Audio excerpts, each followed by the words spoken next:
नमस्कार, सच्ची रिपोर्ट में आपका स्वागत है और मैं हूं आपके साथ निकिता श्रीवास्तव। आइए रुक करते हैं तमाम बड़ी खबरों का। मारवाड़ के जानुंदा गांव में मकान के छज्जे गिरने से मलबे में दबने से एक बुजुर्ग की मौत हो गई। नारायण लाल पुत्र जेठाराम जाति सेन पड़ोसी के मकान के बाहर चबूतरी पर बैठे थे। अचानक धड़ाम के साथ मकान के सभी छज्जे टूट गए, जिससे नीचे बैठे बुजुर्ग नारायण सेन मलबे के नीचे दब गए। धड़ाम की आवाज सुनकर घर वाले, पड़ोसी और आसपास के लोग एकत्रित हुए और अधेड़ को मलबे से बाहर निकाला। तब तक देर हो चुकी थी और उस व्यक्ति की मौके पर ही मौत हो गई थी। सूचना पर मारवाड़ जंक्शन पुलिस मौके पर पहुंची और शव को मलबे से बाहर निकाला और मौके का मुआयना किया। मृतक के शव को मारवाड़ जंक्शन मोर्चरी में रखवाया गया। सुरेश पवार की रिपोर्ट। ग्राम रथ अभियान से गांव-गांव तक पहुंच रही कल्याणकारी योजनाओं की जानकारी। राज्य सरकार द्वारा संचालित जन कल्याणकारी योजनाओं के व्यापक प्रचार प्रसार के लिए जिले में ग्राम रथ अभियान प्रभावी रूप से संचालित किया जा रहा है। अभियान में कृषकों, पशुपालकों एवं ग्रामीण आमजन तक योजनाओं की जानकारी पहुंचाई जा रही है। अभियान के तहत पाली जिले की विभिन्न विधानसभा क्षेत्रों के अंतर्गत चयनित ग्रामों में ग्राम रथों द्वारा योजनाओं का प्रचार प्रसार किया गया।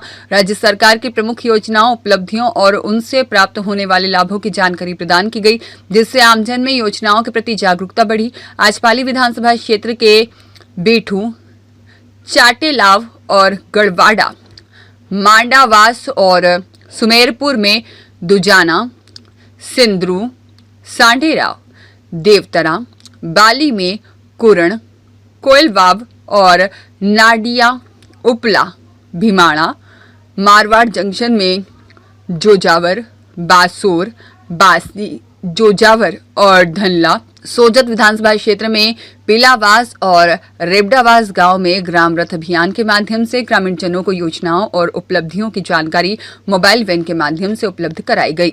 सुरेश पवार की रिपोर्ट। उलारिया धाम के खेतों में रविवार गेहूं की डंठल जलाने से लगी आग ने तांडव मचा दिया और लंका जैसा नजारा बन गया। तखतगढ़, बाली, सुमेरपुर, शिवगंज की दमकल की टीम ने देर शाम 8 बजे तक आग पर काबू पाने का प्रयास जारी रखा। तखतगढ़ कस्बे के उलारिया धाम के खेतों में रविवार दोपहर से गेहूं के डंठल जलाने से भभकी आग ने हवाओं की लहरों से आग ने विकराल रूप लेकर दूर दूर तक आग फैल गई और आग ने कई खेतों और कृषि कुओं को चपेट में ले लिया। तूफानी हवाओं से आग ने तांडव मचाने के करीब 2000 बीघा खेतों और कृषि कुओं तक लंका जैसा नजारा देखने को मिला, जिससे क्षेत्र के किसानों में हाहाकार मच गया और कई किसानों को भारी नुकसान होने की संभावना जताई जा रही है। सूचना पर नगर पालिका का मिनी दमकल मौके पर पहुंचा लेकिन आग काबू नहीं कर पाया, जबकि बड़ा दमकल वाहन जयपुर में रिपेयरिंग के लिए भेजा गया है। आग काबू नहीं होने की सूचना पर बाली, सुमेरपुर, शिवगंज दमकल ने पहुंचकर शाम 7 बजे तक आग को काबू करने का प्रयास जारी रखा और जिससे लाखों करोड़ों जीव जंतु और खेतों की माट के बीच खड़े पेड़ पौधे, वनस्पति जलकर खाक में तब्दील हो गए। किसानों का कहना है कि रविवार दोपहर करीब 12 बजे के आसपास आहोर तहसील के सुगालिया सरहद पर किसी किसान द्वारा गेहूं की पराली जलाने के बाद तेज हवाओं की लहरों से आग ने तांडव मचाते हुए 1 बजे करीब आग की लपटें उलारिया धाम के आसपास के खेतों और कृषि कुओं को चपेट में लेते हुए करीब 2000 बीघा तक फैल गई और इस दौरान तखतगढ़ नगर पालिका का मिनी दमकल पहुंचा लेकिन आग काबू नहीं कर पाया। बाद में 5 बजे बाली, सुमेरपुर, शिवगंज की दमकलों ने आग पर काबू करने का प्रयास। तब तक कई कृषि कुओं पर चारा, कुएं पर लगा मशीन और पंखा, गार्डन और सैकड़ों पेड़ आग की चपेट में आ चुके थे। उलारिया धाम के पास ही कृषि कुएं के मालिक चंपालाल पुत्र देवाराम कुमावत ने बताया कि दोपहर 1 बजे करीब सुगालिया की तरफ से आग का तांडव मेरे कुएं तक पहुंचा। तेज हवा चलने से देखते ही देखते कुएं के चारों तरफ आग फैल गई, जिससे कुएं पर लगा मशीन और पंखा और कमरा भी आग की चपेट में आ गया और पंखे का पाइप सहित जलकर कुएं में गिर गया और गोडाउन में गन्ना और नींबू के पौधे, 4 टोली चारा और 2 टोली लकड़ियां सब जलकर राख हो गई। पास में बदाराम मेवाड़ा के कुएं पर बने कमरा और झोपड़ी सहित लकड़ियां जलकर राख हो गई। देर शाम 8 बजे तक आग पर काबू पाया जा सका। बोलो नुकसान कितना हुआ? 2.5 लाख का। क्या क्या जला है? व्यवस्थित बताओ। सब ये मेरा बगीचा जला, ये सारा जला, इंजन जला और जनरेटर जला और पाइप जला। सारा कितना टोली? सारा था 5 टोली। और लकड़ी? लकड़ी थी 5-6 टोली और 10 टोली खाकला था। पुलिस प्रशासन को या किसी को जानकारी दी है? नहीं, किसी को नहीं दी है, मैं तो अभी आई है। 1.5 लाख का नुकसान हुआ है। क्या नाम है? संपला। खीमाराम मेवाड़ा की रिपोर्ट। जोधपुर गत 101 वर्षों से मानव मात्र की सेवा में समर्पित संस्थान है।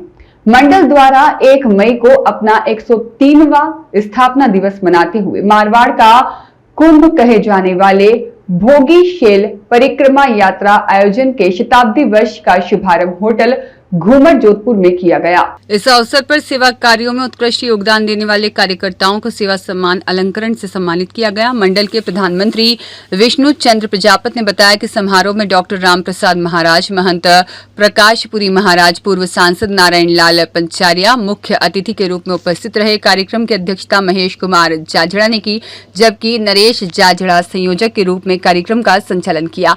सेवा कार्यों में सराहनीय योगदान के लिए राकेश कोड़ और श्यामलाल को लाइफ टाइम अचीवमेंट सम्मान से सम्मानित किया गया। 2023 में आयोजित भोगी शेल परिक्रमा यात्रा में सहयोग देने वाली विभिन्न सेवा समिति और संगठनों को भी सम्मानित किया गया। इनमें प्रमुख रूप से श्री मित्र सेवा समिति, बाबा रामदेव मंदिर मसूरिया और शीतला माता मंदिर, संतोषी माता मंदिर, श्री कृष्ण हिंदू सेवा समिति, कृषि उपज मंडी सेवा समिति और मारवाड़ दूध उत्पादक सेवा संघ, घाची समाज, माहेश्वरी समाज, ओट समाज और कृष्ण गोपाल सेवा समिति, भारत सेवा संस्थान, श्री राम व्यायामशाला, सेन समाज, गाचा समाज, सुदर्शन सेवा समिति और अग्रवाल समाज, प्रजापत समाज, लखारा समाज, रामावत ब्राह्मण समाज, प्रेम प्रकाश होम्योपैथी, पत्रकारगण, ब्राह्मण स्वर्णकार समाज, बालाजी महिला मंडल, बाबा रामदेव समिति, शिव प्याव गणेश सेवा समिति, श्रीजी सेवा समिति, शारदा गौशाला, परमार्थ सेवा मंडल, नारायण सेवा संस्थान सहित विभिन्न भमशाह सरकारी विभागों के प्रतिनिधि और कार्यकर्ताओं को स्मृति चिन्ह, सम्मान पत्र और अंगवस्त्र भेंटकर सम्मानित किया गया। इस अवसर पर संरक्षक हस्तीमल सारस्वत, प्रधान महेश कुमार जाजड़ा, संयोजक नरेश जाजड़ा, प्रधानमंत्री विष्णु चंद्र प्रजापत, कोषाध्यक्ष कैलाश जाजू, लक्ष्मी चंद किसनानी, भेरू प्रकाश दाधिच, तुलसीदास वैष्णव, राकेश कोड़, एनडी निम्बावत, मदन सेन और हेमेंद्र जाजड़ा, दिनेश कुमार रामावत, नरेंद्र सिंह गहलोत, लीला सेन, महेंद्र सिंह तंवर, हनुमंत राज गाछा और यतीन्द्र प्रजापत, ताराचंद शर्मा सहित अनेक कार्यकर्ताओं का महत्वपूर्ण योगदान रहा। पावन आशीर्वाद और सानिध्य प्रदान कर रहे हैं हमारे पूज्य श्री प्रतापपुरी जी महाराज, हमारे पूर्व राज्यसभा सांसद पंचारिया जी, जाजड़ा जी और हिंदू सेवा मंडल के जितने भी कार्यकारिणी के सदस्य हैं और इस विश्व हिंदू सेवा मंडल से जितने भी जुड़े हुए आप सब भक्तजन हैं, सभी का सम्मान करके 2 बात निवेदन कर रहा हूं। ये जोधपुर में जो भोगीशेल परिक्रमा निकलती है, ये किसी की शुरू करवाई हुई परिक्रमा नहीं है, ये सनातन परंपरा है। क्योंकि ये मारवाड़ यहाँ पूरा रेगिस्तान था, यहाँ ऋषि साधु संत बैठते थे, तो यहाँ रेगिस्तान है। सब जगह जहाँ भी समाज की तरफ से आवश्यकता होती है, इनके कार्यकर्ता, हिंदू सेवा मंडल के कार्यकर्ता दौड़ के जाते और वहां पर अपनी सेवाएं देते। अंग्रेजों के शासन के पहले से वर्षों वर्ष पहले, सही बात कह रहे हैं, 1920 में एक बीमारी इस भारतवर्ष के अंदर आई थी। मैं आया जब विष्णु जी के श्रीमुख से सुन रहा था, ठीक 100 वर्ष बाद इस भारतवर्ष की भूमि पर वैसा ही कहर ढहा कोरोना का, जैसे प्लेग की महामारी चली थी, लाखों की तादाद में, करोड़ों में कहता हूं, बहुत बड़ी संख्या में जनहानि हुई थी। 100 वर्ष पहले की यादें बूढ़े बुजुर्ग बता सकेंगे। अभी हमने देखा, हमारे काका साहब पधारे थे, इनसे पूछ सकते हैं, इनको ठीक से याद भी होगा या इनके पूर्वजों ने इनको बताया भी होगा। हम याद करते हैं, हमारे दादे परदादे ऐसे आपको कहेंगे कि 100 वर्ष पहले प्लेग का बीमारी चली थी, हर घर में एक लाश जला के आते, दूसरी आगे तैयार मिलती। बहुत दिक्कत थी, फिर लगे थे लाशों के जलाने वाले कोई नहीं थे। बनवा एक बहुत बड़ा संकट 100 वर्ष बाद 2020 के अंदर भारत की धरती पर आया था। और अब मैं उस समय पार्लियामेंट में 102 वर्षों से मानव मात्र की सेवा में समर्पित हिंदू सेवा मंडल, जो कि बोगीशेल परिक्रमा यात्रा का आयोजन संचालन करते हुए अपना शताब्दी वर्ष मना रहा है। इस शताब्दी वर्ष के साथ ही यह परिक्रमा यात्रा 25 मई से 31 मई तक आयोजित होगी और इस कार्यक्रम में आने वाले श्रद्धालुओं को अधिक से अधिक सुविधा प्रदान करने के लिए आज यहाँ पर सेवा समितियों, भामाशाहों एवं कार्यकर्ताओं का सम्मान किया गया है। और 25 तारीख से 31 तारीख तक हमारे संयोजक नरेश जी जाजड़ा, प्रधान महेश जी जाजड़ा, मुख्य मेलाधिकारी राकेश जी गौड़, कोषाध्यक्ष हमारे कैलाश जी जाजू के नेतृत्व में हम बहुत ही भव्य और अच्छा आयोजन करेंगे, इसी आशा विश्वास के साथ। दिनांक 3 मई को बागेश्वर धाम सुंदरकांड मंडल जोधपुर द्वारा एक भव्य और महत्वपूर्ण बैठक का आयोजन किया गया। अभिषेक शर्मा ने बताया कि जिसका आज बागेश्वर धाम सुंदरकांड मंडल जोधपुर द्वारा कार्यक्रम के प्रमुख लोगों को, जिसमें मुख्य अतिथि प्रमोद सोलंकी, विकास पालीवाल, साध्वी बेरागी, बाईजी और तरुण सोटवाल, गोभक्त पूनम ऋषि महाराज और करण सिंह राठौर, सत्यप्रकाश बोहरा, जगदीश शर्मा, अंकित पुरोहित, आचार्य भूपेंद्र वैष्णव वाकल और सुभाष शर्मा, अमृत दास वैष्णव, भंवर लाल चौधरी, नरसिंह गहलोत, प्रेम चलानी, सुनील मेहता, नीलम उपाध्याय, गीता लाडवानी और नरेश बोहरा, नरेश व्यास उपस्थिति में सभी का दुपट्टा पहनाकर और प्रशस्ति पत्र देकर सम्मान किया गया।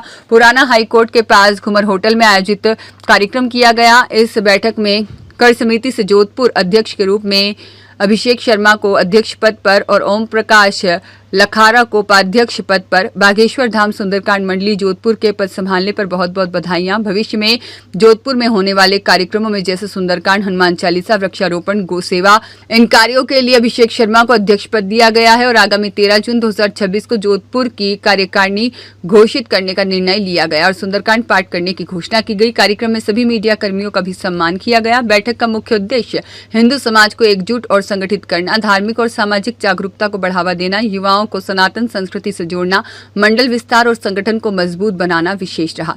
यह बैठक समाज में एकता, संस्कार और संगठन को मजबूत करने के लिए एक महत्वपूर्ण पहल है, जिसमें सभी वर्गों के धर्म प्रेमी बंधुओं को आमंत्रित किया गया। उपस्थित प्रमुख सदस्य बालाजी ग्रुप, देवेंद्र सिंह, नरपत राम, दक्ष प्रोडक्शन और प्रदीप कुमार प्रजापत, साथ ही विनोद कुमार प्रजापत, श्री संस्कारी इवेंट्स, कनिष्क शर्मा, राज चौधरी, दिनेश लखारा और रणछोड़ भारती, विष्णु सुथार, श्याम सुंदर शर्मा और बागेश्वर धाम सुंदरकांड मंडल जोधपुर के अन्य सदस्य मौजूद रहे। एकजुट समाज, सशक्त समाज बनाना और बैठक का मुख्य उद्देश्य हिंदू समाज को एकजुट और संगठित करना, धार्मिक और सामाजिक जागरूकता को बढ़ावा देना, युवाओं को सनातन संस्कृति से जोड़ना, मंडल विस्तार और संगठन को मजबूत बनाना। यह बैठक समाज में एकता, संस्कार और संगठन को मजबूत करने के लिए एक महत्वपूर्ण पहल है, जिसमें सभी वर्गों के धर्म प्रेमी बंधुओं को आमंत्रित किया गया है। एकजुट समाज, सशक्त समाज होने का संदेश दिया गया। संस्थाएं क्या क्या कार्य कर रही है? संस्था के बारे में जय सिया राम, जय बागेश्वर धाम सुंदरकांड मंडल जोधपुर की एक मीटिंग हुई है। उसमें गुरुदेव भगवान के जो भी उद्देश्य है उनको पूर्ण करने के लिए सभी सनातनी भाई इकट्ठे हुए हैं। जोधपुर मंडल को एक मंडल बनाकर हम गांव-गांव में जाके विस्तार रूप में बच्चों को और हमारी माताओं बहनों को और जो भी सनातन धर्म को मजबूती देने के लिए जो गुरुदेव भगवान का जो जितने भी संकल्प है उनको पूर्ण करने के लिए हम सब मिलकर इस मंडल को भव्य और दिव्य बनाने के लिए ये मीटिंग रखी थी और गुरुदेव भगवान की कृपा से, बालाजी की कृपा से ये संपन्न हुई।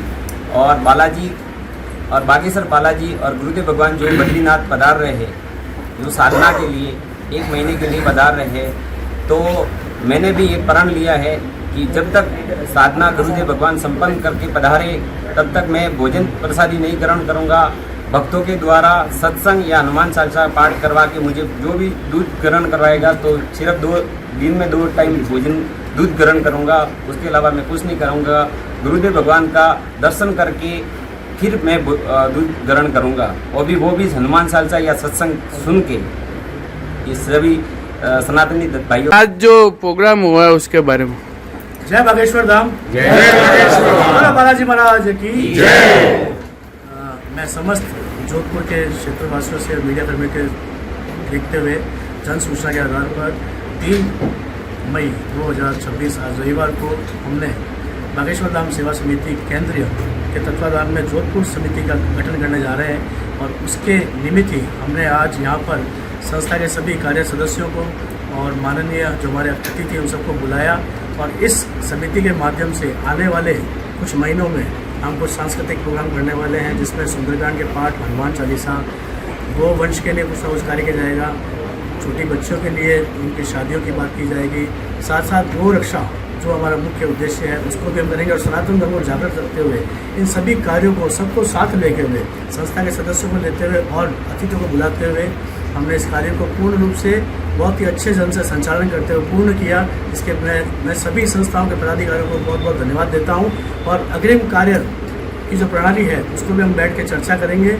और 13 जून 2026 शनिवार को जोधपुर में बागेश्वर धाम सुंदरकांड मंडली जोधपुर की तरफ से भव्य सुंदरकांड पाठ का, संगीत में सुंदरकांड पाठ का भजनों का आयोजन किया जाएगा, जिसमें हम सब ने मिलने शपथ ली है और सब ने इस कार्य में तन मन और धन से सहयोग करने की अपनी इच्छा जताई है। जय श्री राम। गोचर भूमि बचाने सुरक्षित रखने की ग्रामवासियों ने उठाई मांग, जिला कलेक्टर को सौंपा ज्ञापन। पाली जिले के सुमेरपुर उपखंड के बसंत गांव से आए ग्रामवासियों ने गांव की गोचर भूमि को गांव के लिए सुरक्षित रखने की मांग को लेकर जिला कलेक्टर को ज्ञापन सौंपा। ज्ञापन में बताया गया कि स्थानीय पंचायत प्रशासक द्वारा जबरन गोचर भूमि को अन्य गाँव में क्षति पूर्ति के नाम से हस्तांतरित किया जा रहा है, जो कि गलत है। गोचर भूमि नहीं बचने से गौशालाएं बंद हो जाएंगी और गायों के लिए, मवेशी के लिए संकट खड़ा हो जाएगा। बसंत गांव की गोचर भूमि यथावत रखने की मांग को लेकर ज्ञापन सौंपा गया। कहाँ से आए आप लोग? जी, हम लोग बसंत गांव से हैं। किस मामले को लेकर आए?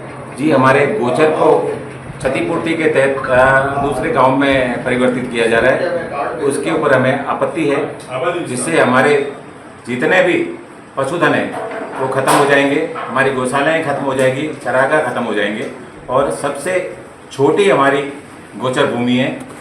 पूरे तहसील के अंदर या जिले के अंदर भी कहे तो सबसे छोटी गोचर है। और ऐसे में इसी तरह से अगर गोचर को रूपांतरित कर दिया गया तो हमारे पशुधन कहाँ जाएगा? एक प्रकार से तो सरकार कहती है कि ज़्यादा से ज़्यादा पशुपालन होना चाहिए, शुद्ध दूध मिलना चाहिए, गोवंशों को रखना चाहिए और संवर्धन का काम होना चाहिए, और उसको दरकिनार करते हुए आपके गांव रहता है गोचर है वहाँ पे? जी सर। कितनी गोचर है? कितना? जी, हमारे केवल 120 बीघा गोचर है हमारे पास में। तो कौन उसको शिफ्ट कर रहा है? वो हमारे पंचायत जो अभी वर्तमान में प्रशासक नियुक्त किए गए उनकी कुछ टीम बनी हुई है, जो गांव के नीति विरुद्ध अपने घरों में एक कैलाश सुथार नाम के व्यक्ति है, जो पूर्व में भी भ्रष्टाचार के आरोप के अंदर जा चुके हैं और वो सरपंच भी रहे हुए हैं उन्होंने, और हमारे स्थानीय जो मुंशी है, जो वीडियो कहते हैं जिसे, और वीडियो है उन्होंने, और दूसरे उन्हीं के साथ में पटवारी है और पटवारी है। इन लोगों ने फर्द बनाई है, मौका मुआयना कुछ भी नहीं किया है, न गांव से राय ली गई है, और उसे क्षतिपूर्ति के तहत दूसरे गांव में परिवर्तित किया जा रहा है। इस पर हमें आपत्ति है, इसके लिए हम आज ज्ञापन लेकर के आप कलेक्टर साहब के पास में आए हैं। मामले को लेकर आपने सुमेरपुर में शिकायत की थी क्या? जी सर, हमने कई बार शिकायतें की है, पर वहाँ पर कोई संज्ञान नहीं लेता है। क्या नाम आपका? जी, मेरा नाम मंगल पुरोहित है। ठीक। दुजाना और सांडेराव दुजाना में ग्राम रथ का भव्य स्वागत, योजनाओं की जानकारी पाकर खिले ग्रामीणों के चेहरे। राज्य सरकार द्वारा संचालित ग्राम रथ अभियान के तहत रविवार को ग्राम रथ पंचायत मुख्यालय दुजाना के साथ साथ चंडीराम दुजाना भी पहुंचा। रथ के पहुंचने पर ग्रामीणों ने पुष्प वर्षा कर और ढोल धमाकों के साथ भव्य स्वागत किया। इस दौरान उपखंड अधिकारी SDM कालूराम कुम्हार के मार्गदर्शन में विभागीय अधिकारियों ने ग्रामीणों को सरकार की विभिन्न जन कल्याणकारी योजनाओं से रूबरू कराया। SDM कालूराम कुमार ने बताया कि इस अभियान का मुख्य लक्ष्य उन पात्र व्यक्तियों तक पहुंचाना है योजनाओं का लाभ जो जानकारी के अभाव में अब तक योजनाओं के लाभ से वंचित हैं। सांडेराव दुजाना में भी रथ के साथ पहुंचे दल ने एलईडी स्क्रीन के माध्यम से योजनाओं की ऑडियो वीडियो प्रस्तुति की और लोकगीत और नुक्कड़ नाटकों के जरिए पशुपालन, कृषि और अन्य विभागीय योजनाओं की सरल भाषा में जानकारी ग्रामीणों को दी। ग्रामीणों ने विभागीय स्टॉल पर जाकर 13 विभिन्न विभागों की प्रचार सामग्री प्राप्त की और आवेदन करने की तरीकों को समझा। इस दौरान ग्रामीणों ने अपनी समस्याओं और सुझाव को सुझाव पेटिका में दर्ज कराया। अधिकारियों ने ग्रामीणों को आश्वस्त किया कि प्राप्त सुझाव पर गंभीरता से विचार किया जाएगा। इस अवसर पर सहायक विकास अधिकारी जगदीश सुधार, अतिरिक्त विकास अधिकारी मदन लाल मौर्य और पटवारी दिनेश कुमार, कैलाश पुनिया और महावीर मेवाड़ा, प्रशासक डाकू देवी, प्रतिनिधि गुंडराज मीणा और करण सिंह राजपुरोहित, गुलाब राम मीणा सहित स्थानीय विभागीय अधिकारी, जनप्रतिनिधि और बड़ी संख्या में ग्रामवासी मौजूद रहे। खीमाराम मेवाड़ा की रिपोर्ट। अग्रकुल नारी शक्ति ट्रस्ट भरतपुर की ओर से महिलाओं के लिए एक विशेष कार्यक्रम का आयोजन किया गया। ट्रस्ट के अध्यक्ष प्रीति कंसल ने जानकारी देते हुए बताया कि संस्था द्वारा जंगल थीम पर आधारित कार्यक्रम आयोजित किया गया, जिसका मुख्य उद्देश्य सेव ट्री एवं सेव एनिमल का संदेश देना था। इस अवसर पर महिलाओं ने बढ़ चढ़कर भाग लिया और पर्यावरण संरक्षण को लेकर जागरूकता फैलाने का प्रयास किया गया। कार्यक्रम के दौरान हिमानी, जया, ज्योति, निशा, वर्षा, कामिनी और पुष्पा ने मिलकर पेड़ पौधों और जानवरों की सुरक्षा पर आधारित एक सुंदर नृत्य नाटिका प्रस्तुत की, जिसे उपस्थित सभी लोगों ने खूब सराहा।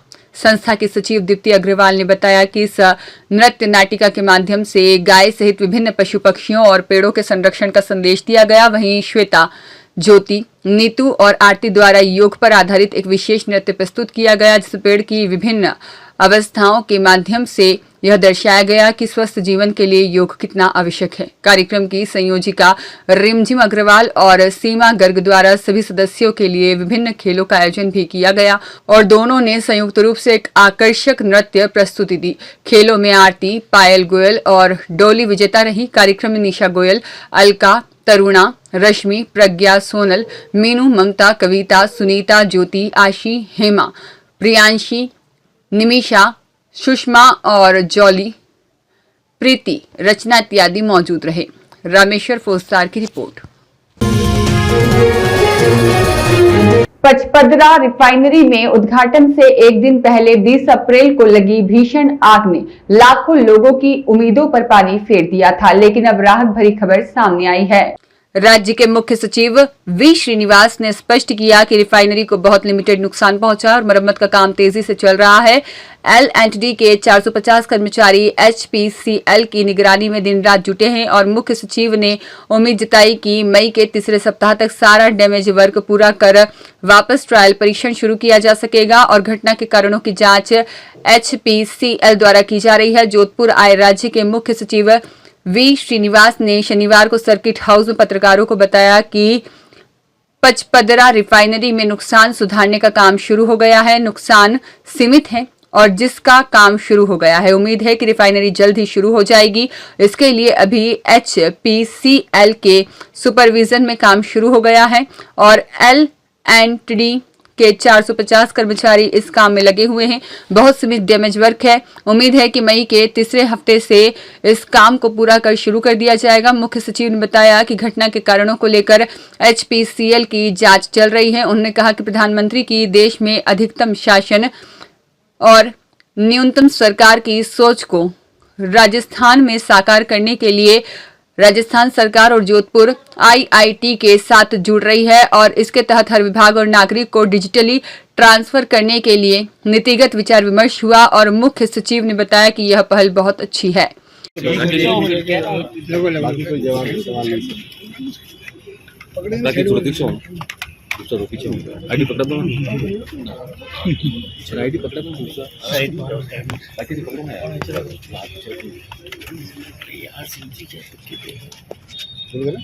रोल कैमरा जी सर। प्रतिबद्धता दिवस है। मुझे आज बड़ा खुशी है कि जोधपुर इस प्रवास में आया हूँ। पिछली बार कुछ दिन पहले मैं आया था और HRRL रिफाइनरी का काम शुरू हो गया है। बहुत लिमिटेड डैमेज है। बहुत जल्दी कमीशन होने की स्थिति में वापस आएगा। आज मुझे आईआईटी जोधपुर में आमंत्रित किया गया है director IIT Jodhpur professor Avinash Agrawal ji द्वारा, और उधर प्रतिबद्धता दिवस आज आईआईटी जोधपुर में मनाया जा रहा है। टेक्नोलॉजी को प्रशासन के साथ किस प्रकार से जोड़ सकते हैं, कुछ सेंटर्स ऑफ एक्सीलेंस हैं, एआई बेस्ड प्रोजेक्ट्स हैं, कुछ नए डिपार्टमेंट्स वो शुरू करवा रहे हैं अपने इंस्टीट्यूट ऑफ टेक्नोलॉजी में। तो इस संबंध में उन्होंने मुझसे कुछ दिन पहले चर्चा किया था जयपुर में उनके प्रवास के दौरान, और इच्छा जाहिर किया था कि इंडियन इंस्टीट्यूट ऑफ टेक्नोलॉजी के साथ राजस्थान शासन कुछ और मजबूत कोलैबोरेटिव अरेंजमेंट्स टेकअप करें। आज मैं उनके साथ और सारे फैकल्टी के साथ डिस्कशंस शेड्यूल्ड हैं 3 बजे से 7:30 बजे तक आज, और एक व्याख्यान भी राजस्थान शासन का जो विकसित राजस्थान 2047 का जो संकल्प है माननीय मुख्यमंत्री जी का, इस संकल्प को किस प्रकार से हम road map for implementation, road map और specific projects, time bound projects जो हम दे सकते हैं, इसके बारे में मैं उनसे विस्तृत चर्चा करूंगा। जिस प्रकार से आपको पता है कि माननीय प्रधानमंत्री जी का जो विजन है अधिकतम शासन न्यूनतम सरकार में, डिजिटली एम्पावर्ड सिटीजन, हर सिटीजन को डिजिटली सशक्त करना है, हर विभाग को, हर डिपार्टमेंट को डिजिटली ट्रांसफॉर्म करना है, हर संस्था को। तो इस प्रयास में आईआईटी जोधपुर का ये पहल बड़ा सराहनीय है, और मैं अपेक्षा करता हूँ कि आज जो हमारे विचार विमर्श होंगे ये बड़ा अच्छा होंगे, और इसके बाद फिर हम आपको बताएंगे क्या क्या प्रोजेक्ट्स लेंगे, कौन से सेंटर्स ऑफ एक्सीलेंस के बारे में। आने वाली 24 मई वार रविवार 2026 को श्री परशुराम चिकित्सा सेवा संघ के तत्वावधान में विशाल निःशुल्क चिकित्सा शिविर श्रद्धेय श्रीमती गोदावरी देवी बोहरा की पुण्य स्मृति में आयोजित किया जा रहा है, जिसके बैनर का विमोचन कल रविवार को शाम 7 बजे गुरु मां संत श्री तारा देवी जी के सानिध्य में श्री लटियाल माता मंदिर चौपासनी हाउसिंग बोर्ड जोधपुर में किया गया। बैनर विमोचन कार्यक्रम में श्री नटवर थानवी, ओम थानवी और अशोक थानवी, प्रेम प्रकाश पुरोहित, नटवर रंगा और हरि गोपाल व्यास, प्रमोद जोशी, ललित व्यास, गोपाल ओझा, सुरेश व्यास, पिंटू रंगा, राजेंद्र पुरोहित और नरेश व्यास, धीरज व्यास, डॉक्टर आरुष जोशी, ओमेश बोहरा, CS किराज थानवी सहित कई लोग मौजूद थे। जय श्री कृष्ण, जय गिरिराज। लटियाल माता मंदिर के इस पवित्र प्रांगण में आज संत शिरोमणि तारा देवी के सानिध्य में और उनके कर कमलों के साथ आने वाली दिनांक 24 मई वार रविवार 2026 को एक विशाल निःशुल्क चिकित्सा शिविर और उसी के साथ ही एक एक्यूप्रेशर शिविर का आयोजन इस पवित्र प्रांगण में होने जा रहा है। पूर्व में भी इस प्रांगण में कई शिविर, चिकित्सा शिविर, रक्तदान शिविर सफलतापूर्वक संपन्न हुए हैं, और यह शिविर परम श्रद्धेय श्रीमती गोदावरी देवा की बोहरा की पुण्य स्मृति में आयोजित हो रहा है। और उसी के साथ साथ आपको बताना चाहता हूं कि पूर्व की बातें जोधपुर के कई ख्यातिमान डॉक्टर तो सेवाएं देंगे ही, उसी के साथ साथ उपलब्धता के अनुसार यहाँ पर निःशुल्क दवाओं का भी वितरण किया जाएगा, और जो बेसिक जांचें हैं जैसे शुगर है, BP है, उनकी भी जांच पूर्णतः निःशुल्क रहेगी। तथा आप सभी को मीडिया के माध्यम से कहना चाहता हूं कि इस शिविर का प्रचार प्रसार करें और अधिक से अधिक जन खबर को शेयर करें, जिससे कई लोग इसका शिविर का लाभ ले सके। जय श्री कृष्ण। श्री हरिदत्त डिग्री कॉलेज में 7वीं जिला स्तरीय योगासन प्रतियोगिता 2026 का कार्यक्रम आयोजित हुआ। इस कार्यक्रम के मुख्य अतिथि Shri Haridatt group of college के संस्था प्रधान डॉक्टर आलोक शर्मा रहे। इस कार्यक्रम का शुभारंभ दीप प्रज्वलित कर हुआ।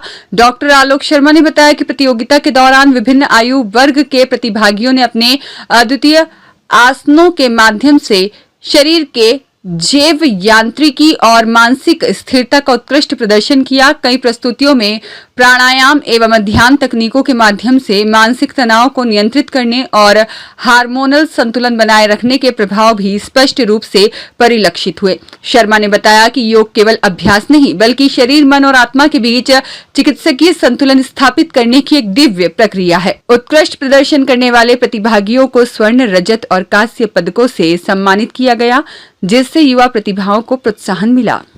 रामेश्वर फौजदार की रिपोर्ट।